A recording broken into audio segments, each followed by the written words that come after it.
Yo, what is good, Uber Nation? Welcome back to the channel, guys.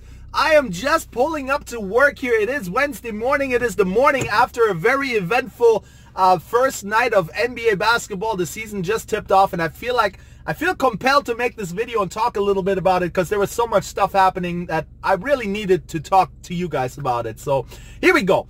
There was a lot of good, a lot of bad. Let's talk about the bad first, just to get it out of the way before we talk about the X's and O's and the on-court action. So obviously, Boston Celtics visiting the Cleveland Cavaliers on the first night of the NBA season. Kyrie making his big return. If you're a schedule maker in the NBA, you are super happy that it happened like that, right? Obviously, the schedule was made before Kyrie was traded, but it just happened to be a rematch of the Eastern Conference Finals and Kyrie going to that team. So him coming back to Cleveland makes for a great storyline. I feel like he got a pretty warm reception, right? It was there was some booze sprinkled in there, but it seemed like he got a decent reception. And then less than 6 minutes into the game, less than 6 minutes into Gordon Hayward's career with the Boston Celtics after signing a max contract, he lands rather awkwardly on his left foot. And you guys have all seen it, I'm sure. Those of you who haven't and would not like to see it, I don't think you have to see it to know that he's going to be out for a while.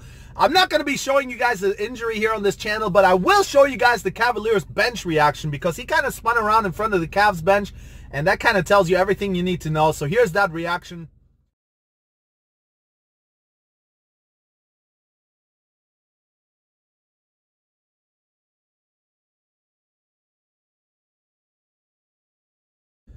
And then here's my ensuing reaction to seeing it live on TV. I don't want to. In all seriousness, though, I feel really bad for Gordon Hayward. I don't want to sound like an insensitive prick, but I'm not going to say thoughts and prayers are with Gordon Hayward because I feel like that's kind of a super blowhardy thing to say to make you feel better, and then you just go back to eating donut holes and playing wiffle ball. So I'm not going to say that, but I do feel bad for Gordon Hayward. Terrible about that injury. Dislocated ankle, broken bone in his leg.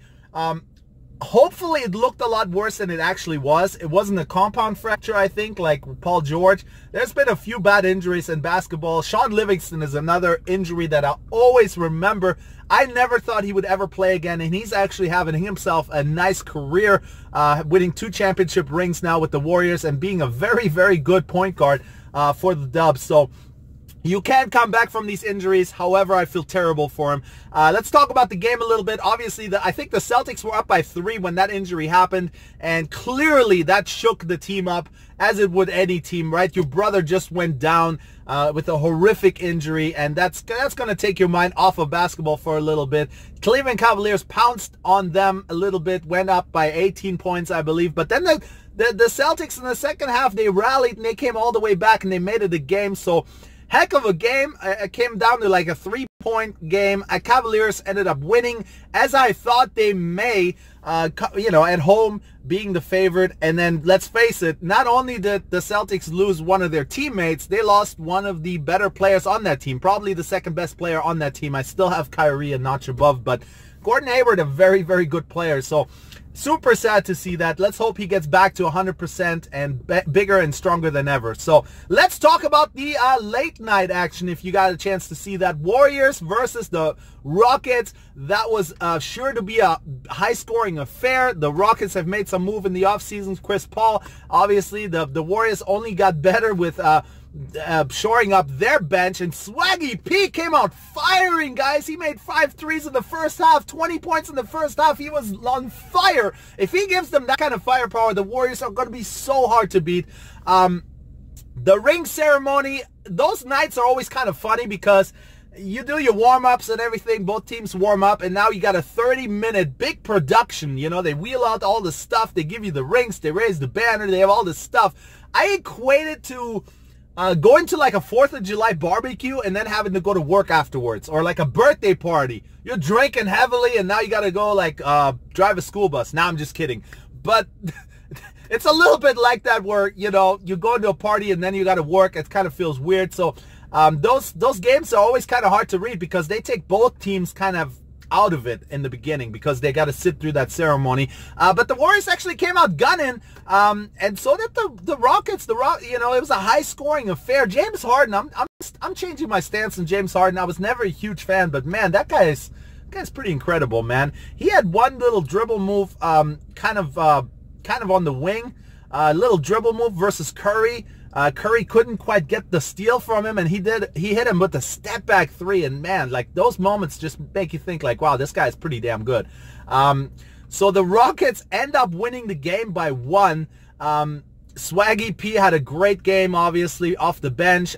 They were missing Andre Iguodala, who was a very intricate part of the Warriors, and they also lost Draymond Green, who was only a 1 point shy from a triple-double, and I think if it wasn't for that Draymond Green injury, I think the Warriors probably would have won easily in the fourth quarter, but who knows? You never know. It's tough to say. Hi. Tough to say. My coworker just walked by me here. Tough to say who would have won, but I think Draymond is the X factor. He is the glue guy on that squad, and like I said, he had a bunch of 12 or 13 assists. Who knows? He's just a great player. Jordan Bell, though, guys. Don't sleep on Jordan Bell.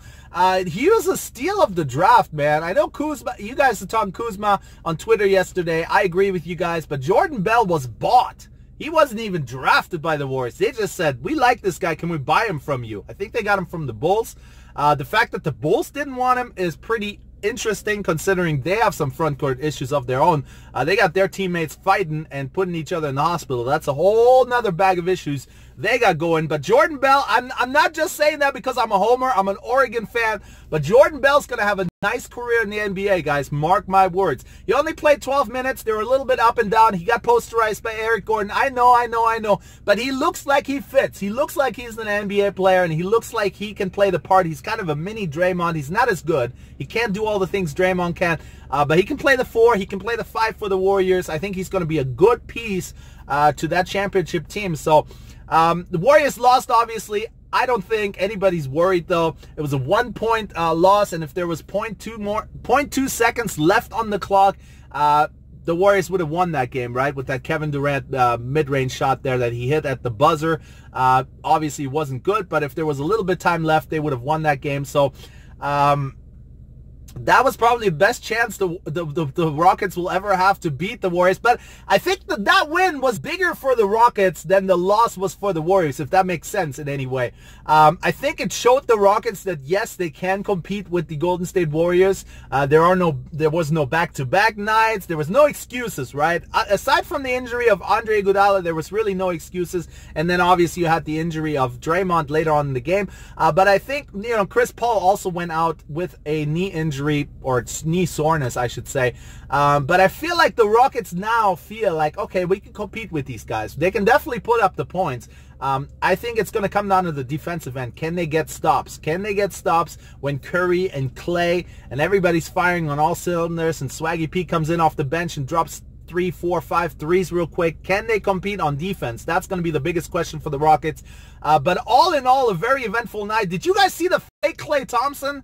The YouTuber guy, I forget his YouTube channel name, but he looked spot on. He looked like a thick version of Klay Thompson. He looked like Klay Thompson that hasn't exercised in 3 years or 4 years, but kind of a thick version, a well-nutritioned Klay Thompson, I should say.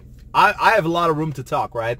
Anyways, pretty funny stuff. He was right behind the bench, and I think even KD acknowledged him and called him Clay at one point, so that's pretty hilarious. But anyways, guys, I hope you enjoyed this little summary. I recorded and edited and uploaded this entire video with my phone, the Samsung Galaxy S Plus. S8 Plus, I should say. S8 Plus. I get them confused. S8 Plus, that's it.